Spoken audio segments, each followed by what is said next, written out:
Hi, my name is Melodina Surname, and I am currently 13 years old, and in the year of 2014, I am actively using the internet to access socialmedia.com without adult supervision. I sure do hope that this does not negatively impact my mental state as an adult.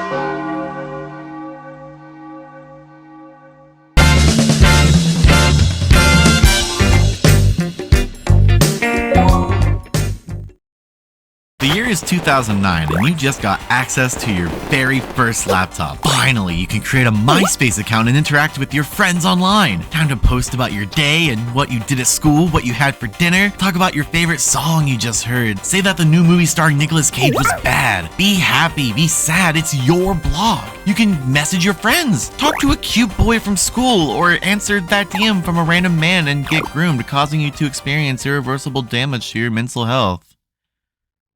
And that's pretty rad, huh? With the internet being as big as it is, there's no question that there's genuinely an infinite amount of things to do. Roughly 3.7 million new videos are uploaded to YouTube every day. There's probably hundreds of thousands of forum boards where people are discussing your interests. You could buy a fake Klonoa plush from eBay. You could buy a real Klonoa plush from eBay, even if he is a little bit tattered. There's so much music to listen to, it's absolutely impossible to listen to all of it. There's video games. You ever heard of 2048? Well, I sure have. Such as that! Whoa. You could open up your decade-old Facebook account and see all of your racist relatives. Or you could open up your Twitter account and see all of the racist strangers. What the hell is up with anime profile pictures hating minorities? Okay, how about Instagram? If I knew how to navigate this place, I guarantee I'd find a lot more racist people. Okay, well, you know who's never failed me? The smartest people on planet Earth, lay Reddit army. Surely they are... Oh. Okay, TikTok. Oh. Okay. Let's go back to YouTube. Oh. With something as big and free as the internet, there's bound to be some less savory things on it that the average person would not appreciate. We as a people are divided. Shocking, I know. 8 billion people can't agree on one thing. But something about the sheer amount of bad eggs on the web that post some of the world's worst opinions really grinds my gears. If it were up to me, anyone with a bad opinion would just be I'm not on the debate team. This isn't a courtroom. I don't have to actively listen to you. I can delete your comment. I can block you. Why would I put myself through understanding your point of view when I could be a happier person without knowing you exist? Hi, I'm Melodina Surname, and today I'll be going over my biggest pet peeves revolving around the social media sites we have. They all suck, so why make individual videos about each of them when I could just cry about them all in one? Anyways, let's kick it off with Facebook. What was once the most popular social media site of its time is now a cesspool of old people who complain about entitled children while they can't spell half the words in their own vocabulary correctly. Who's popular? Where'd you get that stuff from? I made it up. Anyways, this thing is started in 2004, contrary to my personal belief of it being in 2007. Mark here is the creator. What could I say about him that hasn't already been spam posted all over the internet? Lizard. Robot. Weird hair. White. Facebook first started out as kind of a hip and cool site for people to talk to one another, overtaking MySpace, despite MySpace clearly being the cooler one of the two. On MySpace, you could have a cool and unique username, customize your profile, and learn coding at the same time, and showcase your best friends, except for Lessie. What did Facebook have to make it stand out? Poking. See, Facebook was a more mature take on social media. It was and still is pretty common to use your legal name. There's never been much in the form of cool and interesting ways to make your profile truly yours. It's absolutely devastating that the features it had to make it stand out was stuff like poking. And for those of you who don't know what the hell that is, it's basically like, oh whoa, hello, how are you? Ooh, ooh. My research says it was initially intended to be a sort of flirty thing you do when you want to get someone's attention. Everything Facebook has already been available on another website before it was added. A lot of time it feels like it was inspired by another website to add new features. It has marketplace like eBay. It has dating like Tinder. It has short form video like TikTok. It has racist old white people like, well, no, I don't think they stole that idea from anyone. It's like the Amazon mentality. If something is successful, it'll either buy them out or try to take over the market, except in this case, it's a mediocre alternative. I know it's yet another well-known thing as of late, but Mark rebranded Facebook to Meta. The goal seems to be to create Facebook VR, where everything is digital. It's called, get this, the the metaverse. I think it's pretty cool personally, but here's the kicker. This is already a thing. Mark is 5 years behind the game. The only thing he has over VR chat is that there are no furries here. The metaverse is one of the most nonsensical things Mark has ever done with his money, and I'm 100% positive on it either being a part of a new fetish he has where he likes to be humiliated by the masses for his poor example of something that he's half a decade behind in creating, or it's some sort of a ploy to lose a lot of money to avoid something far more reputation damaging. Mark Zuckerberg may have actually created Facebook, but as I said before, he has a habit of buying things he can't make. First there was WhatsApp, which was created in 2009 and bought in 2014. Then the current topic, created in 2010 and bought in 2012, was Instagram. God, I don't know how this site works. Why the hell is it laid out like this? This looks so erratic. Is it just me, or is it impossible to tell where the likes end and the comments begin? Why can't I capitalize my username? Which of these is my username? This is a button that you use to post? Why can't I change the volume of a video I'm trying to watch? Why can't I go to a specific time in the video? Do they not realize how unbelievably inconvenient that is? You might be saying, oh, but Melody, you're on the web version and not the app. The web version sucks. It shouldn't. Why would they make one version better than the other instead of making two versions of the same thing that both work well? But wait, that's not even an accurate question because even the mobile is terrible. It's the exact same thing, but now it's harder to look at. Now you have nothing but unorganized post after unorganized post all mushed together. Okay, I'm sorry. Maybe I'm being too aggressive. See, I've never actually properly used Instagram before since I never had a chance to experience it as a kid. Didn't learn it when my brain was malleable. Can't learn it now. Sure, you could say that the account that I made in 2019 counts as using Instagram, but I posted on it a total of 4 times and all but one post was deleted because I didn't like them. I cannot express how little I've cared for it. What does this have that any other social media doesn't have? It feels genuinely useless. Thinking about it kind of itches my brain in a way that I don't like and it makes me upset. So I'm actually gonna focus on my mental health and use my favorite social media app, Twitter. God, this blue bird.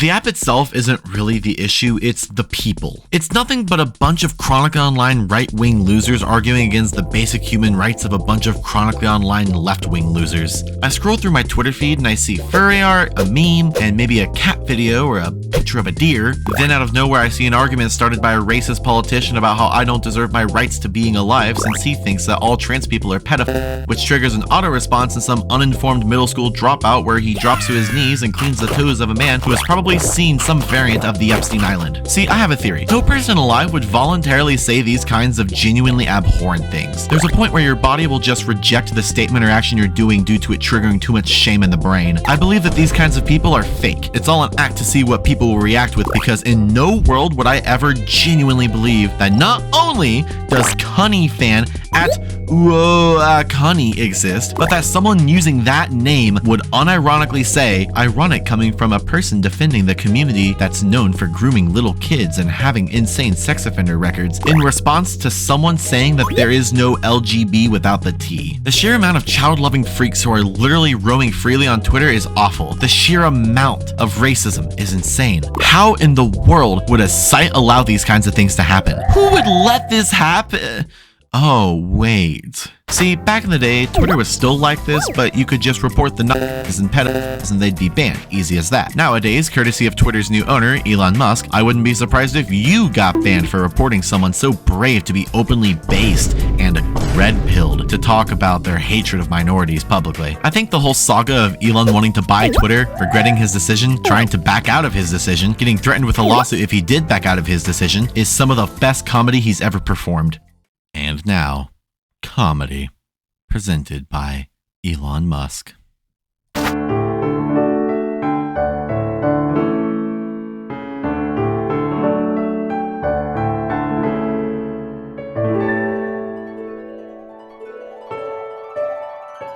Comedy is now legal on Twitter. Elon Musk. There is nothing better than waking up and enjoying a fresh, steaming cup of my own urine. Such a tangy way to start the day, and it's scientifically proven to help brain cells grow. If you want to be like me, drink your pee. Elon Musk. I regret to inform Tesla owners that the batteries we contracted out for might have a tiny bit of child labor involved. It's not a lot, just enough to keep the kiddos invested in our planet's future, smiley face. Elon Musk. I sent Del Calzone into space. I don't pay the taxes. Oh! I'm making the ship go to Mars and see if it's really made of a red sauce. Oh! I just invent a new fruit. I call it the tomato. I come with it all by myself. Oh, disruptiano. Going forward, any Twitter handles engaging in impersonation without clearly specifying parody will be permanently suspended. You cannot tell me that this isn't the best written joke Elon has ever made, and it wasn't even intentional. Before Elon, Twitter had some awful features that just sucked balls, but they were slowly changing things, at least to my memory. I recall the cropping on images being fixed, fleets may have been removed, regardless of if they were good or not, I wouldn't know, but they introduced spaces, a unique thing that, to my knowledge, no other social media site has or had. Since Elon, Twitter added the $8 subscription button, which if I recall was in the works before Elon, but he also made it infinitely worse. Knowing that the pricing of it comes entirely because Stephen King didn't think $20 made sense and Elon Musk got on all fours and barked like a dog only to still get rejected is great. For being the second wealthiest person in the entire world, you think he'd have the money, but I guess dropping a fifth of your entire net worth on a website really does a number to your bank account. He also decided that tweet views need to be publicly viewable. See, this one provides a good and a bad. On one end, a small Twitter artist may not like knowing that their tweet got zero traction despite its views. On the other end, we have a whole new type of ratio. As recently as a week ago from editing this part in, Elon Musk decided that because his tweet about the Super Bowl did worse compared to the President of the United States, Mr. Biden Blast himself, he wanted his unfunny stolen jokes crammed down the throats of anyone who didn't have him blocked. How fragile does one's ego need to be where this is what you deleted tweet and cry like a teenager who was just broken up with over? There's definitely some more things I'm forgetting, but the point is that they've introduced some of the worst things imaginable, and the only people who like them are the world's most loyal dick riders. No matter how much I tend to internally despise this place, I kinda love it. My little gay friends are in here. It's such a good opportunity to promote myself and find new fans. I can post an unfunny joke and get 120,000 likes. You may get annoyed that I keep bringing this up, but it is my peak and it's my worst joke on any site ever. Make sure to check out my Twitter and Discord, by the way. But you know what site I've yet to peak on? YouTube. I've already talked about my gripes with this platform before, but that was an unscripted and poorly edited mess that I haven't watched fully since I uploaded it. Now that I've been uploading videos as a hobby for nearly 2 years at this point, I've got quite a lot to say. YouTube Shorts are a thing, or were they a thing when I last talked about this? Who cares? These things are bad anyway. Just like Instagram, you can't turn the volume up or down or skim through the videos. Why does every social media with short form video feel the need to deprive the viewer of one of the most intrinsic features of any video viewing experience? I've seen people say that YouTube has been focusing on shorts, and I have to disagree. I think they've been focusing on making YouTube too family friendly. Family friendly to the point that they're erasing the reason for YouTube Kids. It's there for a reason. Why ruin standard YouTube with rules that shouldn't apply? Let me say fuck in the first 8 seconds of a video. Or is it 1 minute? Or 10 seconds? I don't know. This babifying of YouTube doesn't work anyways. There's so much awful content promoted to kids. It's got adult content written all over it. This is nothing but low effort garbage that is actively promoted towards children. But I gotta say, the issue with YouTube is clearly the adult creators saying shit in the first 8 seconds of their video that is going to be mostly viewed by 18 to 24-year-olds. And not Elsagate, but in 2023. But that's enough complaining. You should know some good news I got. I recently reached 4,000 watch hours. Hooray! Congrats to me. In case you don't know, that's the minimum requirement you need for monetization. I can finally say I have 2 sources of income, an average of $400 to $500 a week from a mediocre job, and $5 a month from making unfunny videos as a hobby on YouTube. I'm so excited. Hey Mel? Yeah, so those watch hours actually have to be within the past year. Well, I have received some unfortunate news. Apparently, YouTube stops counting watch hours after they occurred 1 year ago. It only counts the watch hours within the past 365 days. You know what came out over a year ago now? Yeah. Want to know how much it affected my growth? All of which is no longer relevant to me reaching my next milestone? Yeah. Well, I find this completely reasonable. It ruined my chances of making pocket change from Susan. Mel? You're not going to believe who just stepped down as CEO. Listen, I know it's a completely fair thing to do. At the very least, I can enjoy all the comments that say how I'm underrated or that my editing is really good and that I deserve more views and subscribers. You know, why don't I have more of those things? Let's look at these 2 videos. I'm cherry picking here specifically because I want to be angry about this to people other than my real life friends who don't care. Transphobia Sucks performed insanely well day 1.